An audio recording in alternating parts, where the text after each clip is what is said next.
요한복음 1장 35절에서 42절의 말씀입니다. 그때 요한이 자기 제자 두 사람과 함께 서 있다가 예수님께서 지나가시는 것을 눈여겨보며 말하였다. 보라, 하느님의 어린 양이시다. 그 두 제자는 요한이 말하는 것을 듣고 예수님을 따라갔다. 예수님께서 돌아서시어 그들이 따라오는 것을 보시고 무엇을 찾느냐 하고 물으시자 그들이 랍비 어디에 묵고 계십니까? 하고 말하였다. 랍비는 번역하면 스승님이라는 말이다. 예수님께서 그들에게 와서 보아라 하시니 그들이 함께 가 예수님께서 묵으시는 것을 보고 그날 그분과 함께 묵었다. 때는 오후 4시쯤이었다. 요한의 말을 듣고 예수님을 따라간 두 사람 가운데 하나는 시몬 베드로의 동생 안드레아였다. 그는 먼저 자기 형 시몬을 만나 우리는 메시아를 만났소 하고 말하였다. 메시아는 번역하면 그리스도이다. 그가 시몬을 예수님께 데려가자 예수님께서 시몬을 눈여겨보며 이러셨다. 너는 요한의 아들 시몬이구나. 앞으로 너는 케파라고 불릴 것이다. 케파는 베드로라고 번역되는 말이다. 주님의 말씀입니다.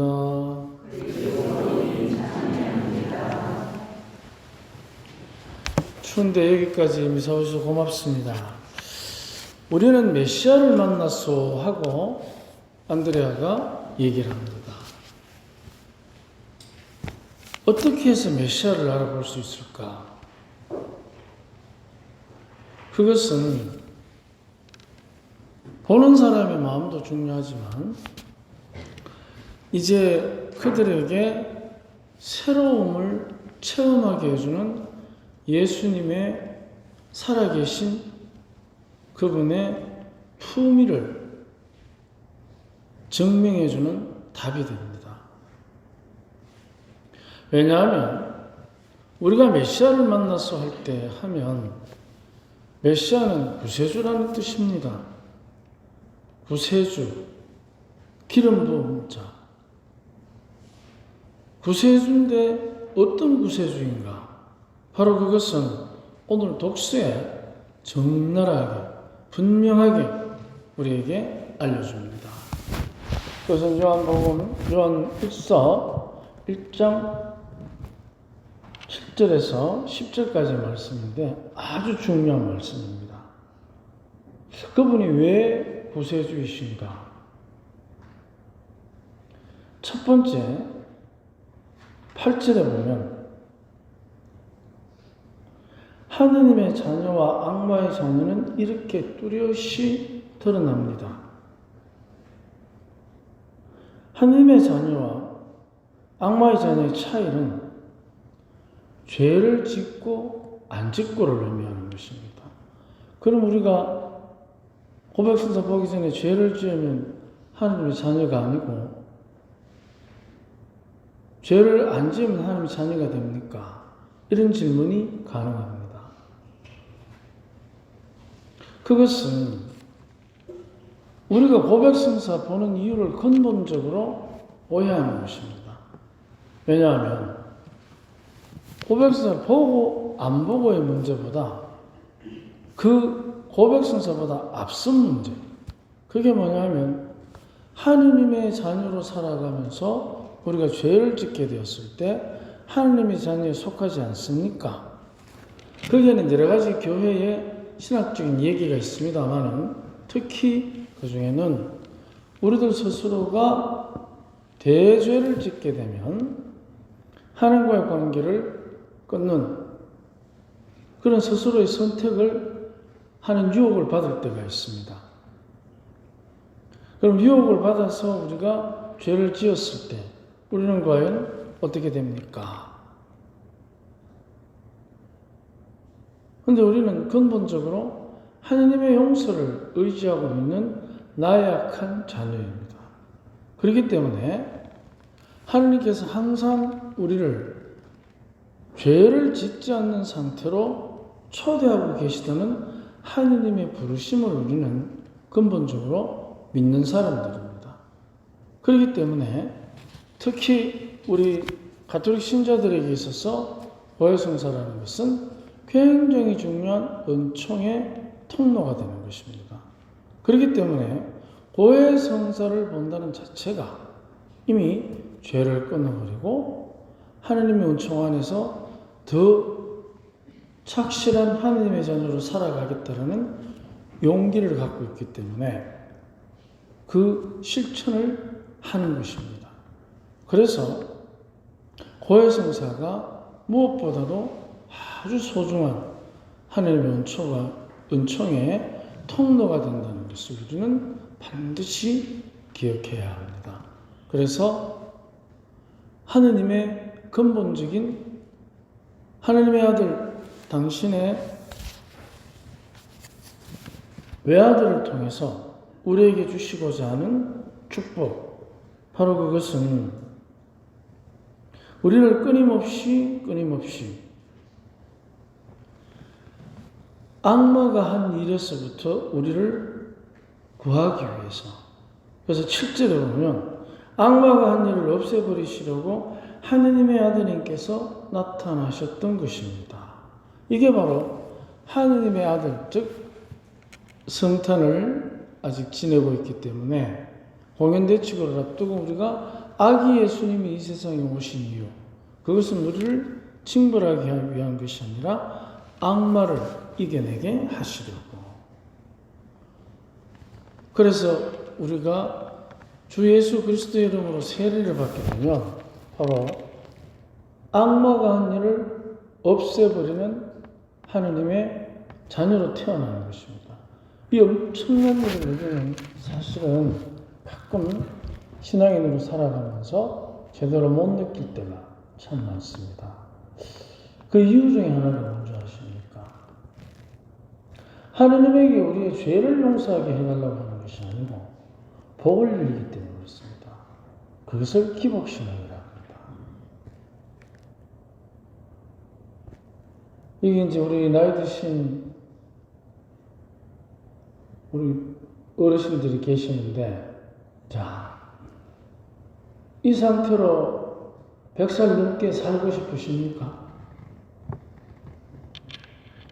어떻습니까?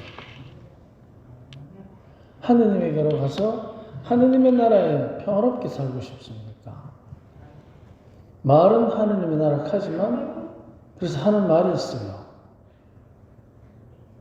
가톨릭 신자들의 소리를 찾아서 하는 프로가 없지만 만든다면 아마 이렇게 할 거예요. 경상도의 어느 90살 넘은 마리아 씨가 매일 하는 기도소리, 오늘만은 말고요, 오늘만은 말고요, 오늘만은 말고요. 경상도 마리아 자매가 하느님께 드리는 기도입니다. 오늘만은 말고요. 그래서 우리들이 사실은 건강하게 오래 살고 싶은 욕심은 있지만, 하지만 우리들이 겪어야 하는 여러 가지의 그 유혹과 또는 죄의 상처들로부터 우리는 구원받아야 행복해집니다.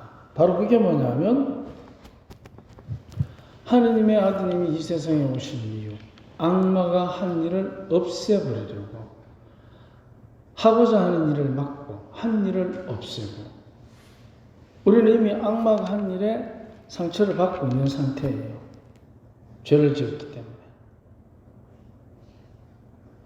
바로 그것을 없애려고 한 일을 없애니까 앞으로 하고자 하는 일에 대해서도 어떻게? 약속이 되는 거죠. 그게 복음이에요. 그래서 우리는 복음을 믿는 사람이지 복을 빌려고 기도하는 사람이 아니라는 것입니다. 그러면 우리가 복음을 믿고 악마가 저지르는 흔적들 우리 안에서 없어지도록 예수 그리스도께 대한 믿음을 강하게 하면 할수록 악마가 한 일을 없애버리고 할 일도 막아주기 때문에 복을 빌 필요 없이 그냥 있는 그대로 감사함으로 행복해지는 겁니다. 그래서 우리는 하나님의 자녀로서 예수 그리스도를 통해서 이미 악마가 한 일을 없애버리고 할 일을 막아주는 축복을 받았기 때문에 얼마나 행복한 인생인지 모릅니다. 우리가 일상생활을 살면서 누군가로부터 서운한 소리 안 듣고 서럽도 들어도 그럴 수 있겠지 하고 넘어가고 우리 스스로가 내가 가지고 싶은 거 하고 싶은 일에 유혹을 물리치고 이겨낼 수 있을 때 그때 사실은 마음이 무심해지는 겁니다. 무심하다는 것은 아무 마음이 없다는 것이 아니라 욕심이 없어지는 마음. 그 무심이 되면 우리는 어떻게 되겠습니까? 상처도 사라지고 원망도 사라지고 자책도 사라지고 나아가서 기대하는 것도 없어지게 됩니다. 그러면 복을 빌지 않아도 됩니다. 왜? 이미 우리는 복 받았기 때문에. 하느님의 외아들께서 나에게 저지른 악마가 한 일에 상처를 치유해 주시고 앞으로 저지를 유혹으로부터 우리가 당신 안에 머물러 있으면 그 용기를 주시기 때문에 이미 우리는 복을 넘치도록 받은 것입니다. 그런데도 우리에게 더 청할 복이 있다면 자칫하면 그것은 유혹으로 흐르기 쉬운 악마의 계략일 수 있습니다.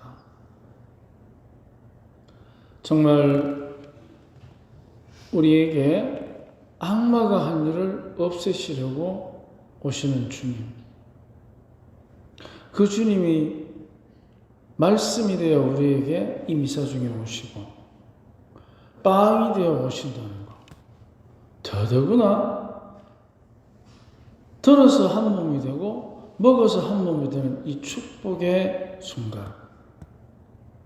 한없는 복입니다. 더 청할 복이 있다면 어쩌면 유혹이라고 생각하시면 크진 맞을 겁니다. 이렇게 행복한 하나님의 자녀로서의 참된 기쁨, 오늘 하루 이 미사를 통해서 더 충만히 누리시기를 기도합시다. 아멘.